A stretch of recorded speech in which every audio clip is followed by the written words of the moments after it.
अल्हम्दुलिल्लाह कफ़ा व सलामुन अला इबादिहिल्लज़ीना इस्तफ़ा अम्मा बाद फ़अऊज़ु बिल्लाहि मिनश शैतानिर रजीम बिस्मिल्लाहिर रहमानिर रहीम।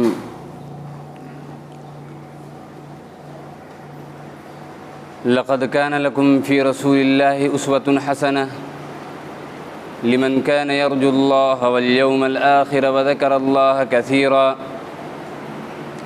वक़ाल तआला क़ुल इन कान आबाउकुम व अब्नाउकुम व इख़वानुकुम व अज़वाजुकुम व अशीरतुकुम व अम्वालुन इक़्तरफ़्तुमूहा व तिजारतुन तख़शौन कसादहा व मसाकिन तर्ज़ौनहा अहब्ब इलैकुम मिनल्लाहि व रसूलिहि व जिहादिन फ़ी सबीलिहि फ़तरब्बसू हत्ता यअतियल्लाहु बिअम्रिहि वल्लाहु ला यहदिल क़ौमल फ़ासिक़ीन।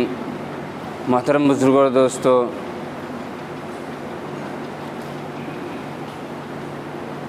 अल्लाह रब्बुल इज़्ज़त ने हमें और आपको सफ़रुल मुज़फ़्फ़र का पूरा महीना अता फ़रमाया। आज सफ़र की 28 तारीख़ है। हो सकता है कल आखिरी दिन हो अगर चाँद निकल आया तो। मेरे मोहतरम बुज़ुर्गों और दोस्तों, सफ़र के महीने के बाद एक महीना जो शुरू होता है रबीउल अव्वल का महीना, ये महीना भी इस्लामी महीने का एक महीना है और इस महीने को भी अल्लाह रब्बुल इज़्ज़त ने ही बनाया है। इस महीने की कोई ख़ास खुसूसियत कुरान और हदीस की रोशनी में अलग से नहीं आई है, जैसे कि रमज़ान मुबारक की फ़जीलत आई है। रबीउल अव्वल के महीने में हदीस पाक के अंदर अल्लाह के रसूल सल्लल्लाहु अलैहि वसल्लम की कोई मख़सूस तालीमात नहीं है। इस महीने के आते ही मुसलमान अपने अपने तरीक़े से खुशी मनाने का तरीक़े ईजाद कर लेते हैं और खुशियाँ मनाते हैं। ख़ास तौर से रबीउल अव्वल की 12 तारीख़ को बाज़ जगहों में उस दिन चरागा किया जाता है। ईद मिलादुन नबी के नाम से झंडियाँ निकाली जाती हैं और काबा की शबी बनाकर गोया काबा मुकर्रमा की हुर्मत की जाती है और उसको फ़ोटो और तस्वीर बनाकर उसके सामने नऊज़ुबिल्लाह तवाफ़ किया जाता है। ये सब खुराफात होता है। हमारे यहाँ न होता हो तो आपको मालूम होगा, आप वीडियो में देखते होंगे कि और जगहों पर ये चीज़ें होती हैं। ऐसा नहीं है कि पहले दिन से ये सब सिलसिला शुरू हो गया, ऐसे अब तो अल्लाह की पनाह, अब तो उर्स निकाल कर उसमें नाच गाने सब होते हैं, जहाँ बच्चे भी नाचते हैं और बच्चियाँ भी नाचती हैं। और ये सब खुराफात आप सल्लल्लाहु अलैहि वसल्लम की पैदाइश के दिन की मुनासिबत से होता है। सबसे बड़ा रोना, ऐसा तो नाच गाना तो शरीयत में हराम है ही, उससे बड़ा रोना और उससे बड़ी क़यामत ये है कि ये सब आका सल्लल्लाहु अलैहि वसल्लम की पैदाइश के दिन के मुनासिबत से होता है। ये रबीउल अव्वल का महीना आने वाला है। लोग ये सोचते हैं कि हर बार ये बात कहने की क्या ज़रूरत है। नहीं, हर बात हमारी ज़िम्मेदारी है ये बात कहना, वरना इन बातों को कहने में दुनियावी एतबार से हम मौलवियों का फ़ायदा है। अल्हम्दुलिल्लाह ईद मिलादुन नबी होगा, लोग बुलाएंगे, लच्छेदार तकरीर करेंगे, इंशाअल्लाह हदाया मिलेंगे। हमारा क्या नुकसान है? कोई नुकसान नहीं है। लेकिन ये हमारी ज़िम्मेदारी बनती है कि उम्मत को और कौम को सही तालीम देना और आप सल्लल्लाहु अलैहि वसल्लम की जो सही तालीमात है आप तक पहुँचाना हमारी ज़िम्मेदारी है। अल्लाह रब्बुल इज़्ज़त क़यामत के रोज़ इसका हिसाब लेंगे हमसे और हमसे पूछ होगी कि तुम्हें एक मौका मिला था आवाम से बात करने का और लोगों से तक हमारे दीन को पहुंचाने का, तुमने किस तरह से पहुंचाया दीन को। ये सामने रख कर दो चार बातें ऐसी होती है जो तल्ख़ और कड़वी निकल जाती हैं। इसके लिए मैं बारहा माज़रत ख़्वाह हूँ और माफ़ी का तलबगार हूँ। लेकिन मेरे मोहतरम बुज़ुर्गों दोस्तों, ये ईद मिलादुन नबी आया कहाँ से, मैं पहले भी बता चुका हूँ कि ये ईद मिलादुन नबी जिसका मतलब है कि डेट ऑफ बर्थ की खुशी। मिलाद माने डेट ऑफ बर्थ, पैदाइश, और मिलादुन नबी नबी पाक सल्लल्लाहु अलैहि वसल्लम की पैदाइश। ईद मिलादुन नबी नबी पाक सल्लल्लाहु अलैहि वसल्लम की पैदाइश का जश्न या खुशी, जो भी कह लीजिए। आपको और हमें मालूम है कि इस दुनिया की तारीख़ में आका सल्लल्लाहु अलैहि वसल्लम का आना, इससे बड़ा कोई अजीम दिन नहीं हो सकता है, इससे बड़ा कोई मुक़द्दस और बेहतरीन मौका और हमारे लिए खुशी का मौका नहीं हो सकता है कि आप सल्लल्लाहु अलैहि वसल्लम इस दुनिया के अंदर तशरीफ़ ले आए। इसमें कोई शक व शुबा नहीं है। लेकिन नबी बनाए जाने के 23 साल तक आका सल्लल्लाहु अलैहि वसल्लम इस दुनिया में तशरीफ़ फरमाए और मौजूद रहें, लेकिन कभी भी आप सल्लल्लाहु अलैहि वसल्लम ने ये नहीं फरमाया कि 12 रबीउल अव्वल को मेरा जन्मदिन है, मेरा डेट ऑफ बर्थ है, इस दिन में आप सल्लल्लाहु अलैहि वसल्लम ये तालीम दिए हों कि मेरे सहाबा इस दिन के अंदर तुम खुशियाँ बनाओ और इसे ईद के तौर पर इस दिन को मनाओ। हद तो ये है कि आप सल्लल्लाहु अलैहि वसल्लम के इस दुनिया से पर्दा फरमा जाने के बाद कमोबेश 1.25 लाख सहाबा को पीछे छोड़ कर गए, लेकिन उस 1.25 लाख सहाबा, जो सहाबा आपकी एक सांस के बदले पूरी ज़िंदगी कुर्बान कर देते थे, आपके एक इशारे पर तन मन धन की बाजी लगाने वाले सहाबा, कभी उनके हाशिए ख्याल में और कभी उनके जहन में ये बात नहीं आई कि 12 रबीउल अव्वल का दिन है, हमारे नबी का जन्मदिन है, आज हम खुशी मना लें। ऐसा तो कभी नहीं मिला। 1.25 लाख सहाबा। अब कोई अगर ये कहे कि सहाबा ने नहीं किया, तो जो काम सहाबा ने नहीं किया, नऊज़ुबिल्लाह, नेकी का काम अल्लाह ने हमें तौफीक दिया, तो उससे बड़ा बुद्धू और बेवकूफ़ को नहीं हो सकता है। हो सकता है? नहीं हो सकता है। क्या सहाबा से कोई नेकी का काम छूट सकता है? क्या सहाबा से कोई सीरत का काम छूट सकता है? सीरतुन नबी कहते हैं किसको है? सिर्फ 12 रबीउल अव्वल को सीरतुन नबी कहते हैं? क्या आका सल्लल्लाहु अलैहि वसल्लम की हयात तय्यबा सिर्फ रबीउल अव्वल के लिए है? नहीं नहीं। और उम्मती का एक एक लम्हा नबी पाक सल्लल्लाहु अलैहि वसल्लम की सीरत के मुताबिक होनी चाहिए। नबी पाक सल्लल्लाहु अलैहि वसल्लम की मोहब्बत का क्या मतलब होता है? मैंने जो आयत तिलावत की, अल्लाह ताला इरशाद फरमाते हैं, क़ुल इन काना आबाउकुम व अबनाउकुम व इख़वानुकुम व अज़वाजुकुम व अशीरतुकुम व अम्वालुन इक़्तरफ़्तुमूहा व तिजारतुन तख़शौन कसादहा व मसाकिन तरज़ौनहा अहब्ब इलैकुम मिनल्लाहि व रसूलिहि व जिहादिन फ़ी सबीलिहि फ़तरब्बसू हत्ता यअती अल्लाहु बिअम्रिहि। अल्लाह कहते हैं कि नबी से मोहब्बत का मतलब क्या है? तुम ये समझते हो कि 12 रबीउल अव्वल को चरागा करके और झंडियाँ निकाल कर हमने नबी से मोहब्बत का हक अदा कर दिया। हम जुलूस निकाल कर माशाअल्लाह हम नबी पाक सल्लल्लाहु अलैहि वसल्लम के क्या हैं? मुहिब हैं और आप सल्लल्लाहु अलैहि वसल्लम के नाम लेवा हैं। हमसे बड़ा नबी से आशिक कौन हो सकता है? हमने तो झंडियाँ निकाली, 12 रबीउल अव्वल में जुलूस किए, ईद मिलादुन नबी किया, हमसे बड़ा वफादार कौन हो सकता है नबी का? हम इस बात पर मुतमईन हो जाते हैं। हालांकि अल्लाह क्या कहता है? मोहब्बत का क्या मतलब है?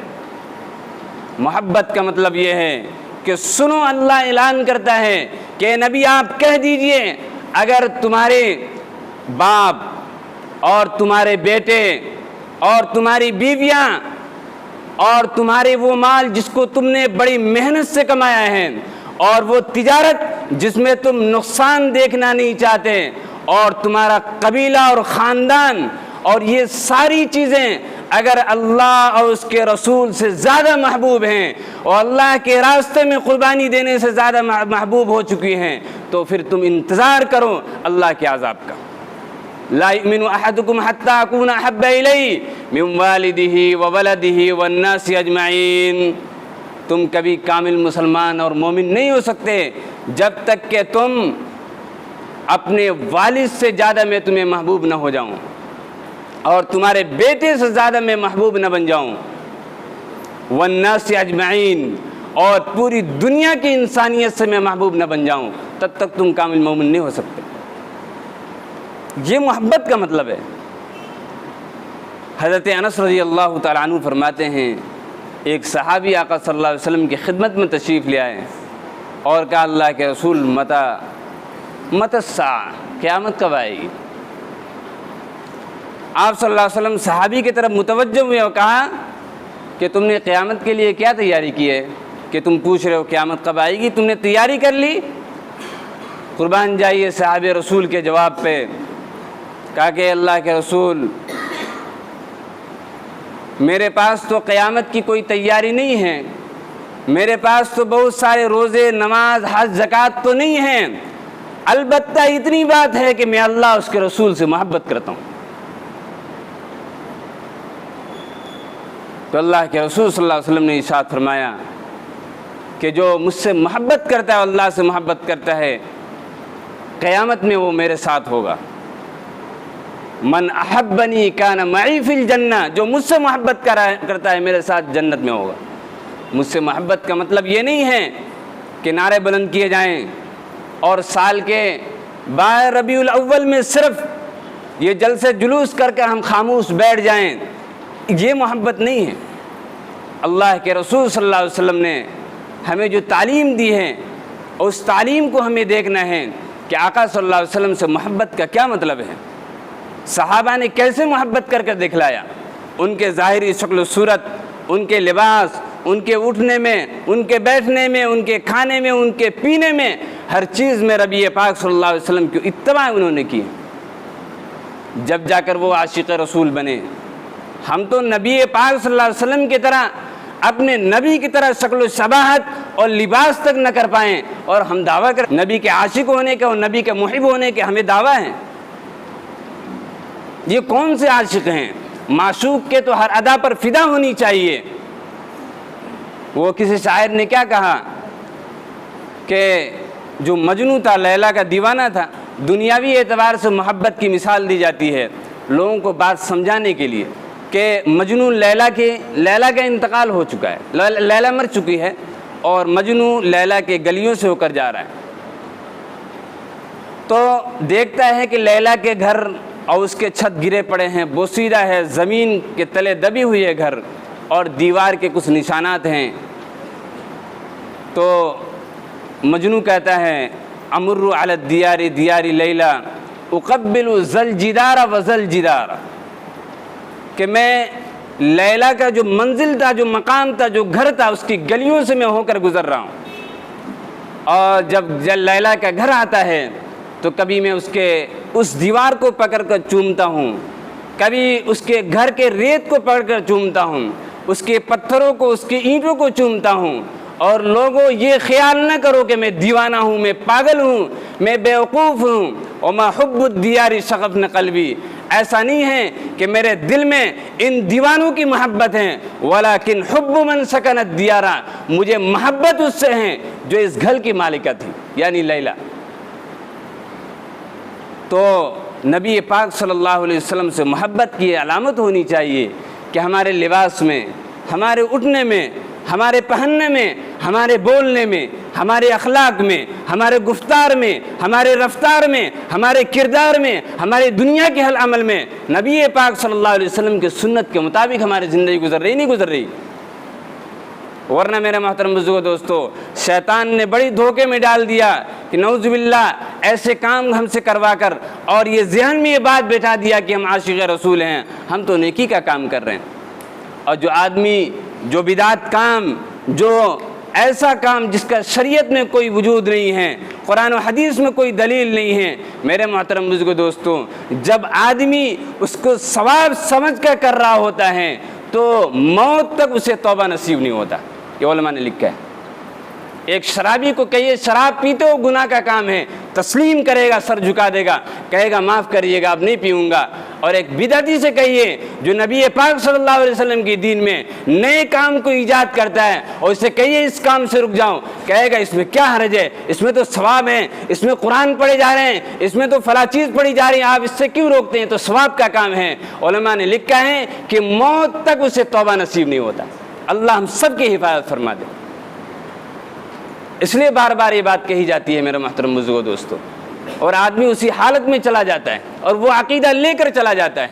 देखिए ना, आपके सामने एक मिसाल पेश करके बात ख़त्म कर दूंगा कि जो क्रिसमस है 25 दिसंबर को होता है। क्रिसमस 25 दिसंबर को क्रिसमस यानी हज़रत ईसा अलैहिस्सलाम के पैदाइशनी हैं। आप ये सोचिए कि 25 दिसंबर जहाँ स्कूलों में भी छुट्टियाँ होती हैं, आपके पास मैसेज में नोटिफिकेशन आते हैं कि 25 दिसंबर को आपको मुबारकबादी दी जाती है कि 25 दिसंबर को क्रिसमस डे है, यानी हज़रत ईसा अलैहिस्सलाम की पैदाइश। ईसाइयों ने इसको दीन बनाया और शुरू में कहा कि हज़रत ईसा अलैहिस्सलाम का जो पैदाइश का दिन है, उस दिन को हम खुशी मनाएंगे और उसके अंदर हम ईसा अलैहिस्सलाम के लाया हुआ जो दीन है को बयान करेंगे। ईसा अलैहिस्सलाम के जो दीन को सही फॉलोवर थे, जो सही मानने वाले थे, उन्होंने कहा कि भाई आज तो ये बात सही है, होते होते इसके अंदर खुराफात और बिदात शुरू हो जाएगा। तो लोगों ने जवाब दिया, वही जवाब जो आज दिया जा रहा है, इसमें क्या हर्ज है? कोई हर्ज नहीं है। होते होते जब पादरी ने ये देखा कि ईसा अलैहिस्सलाम के डेट ऑफ बर्थ के मौके से लोगों को इकट्ठा किया जाता है और खुश्क बातें कही जाती हैं, कोई उनका पादरी खड़े होकर, आलिम खड़े होकर बयान करता है, तो देखता है जो शौकीन हजरात हैं, जो नौजवान हैं, वो नहीं आते हैं। तो कहा कि नौजवानों को और शौकीन हजरात को बुलाने के लिए जो वो बांसुरी होता है बजाने वाला, जो बजाते हैं, वो लाया जाए। तो चुनांचे वो लाया गया, तो कुछ शौकीन हजरात आ गए, लेकिन फिर भी अब भी एक बहुत बड़ा मजमा नहीं आ रहा है। तो कहा कि इसमें एक काम किया जाए, नाचने का और म्यूज़िक का, तबले के ढोल पर नाचने का एहतमाम किया जाए, ताकि बाकी और जो लोग हैं वो भी आ जाएं।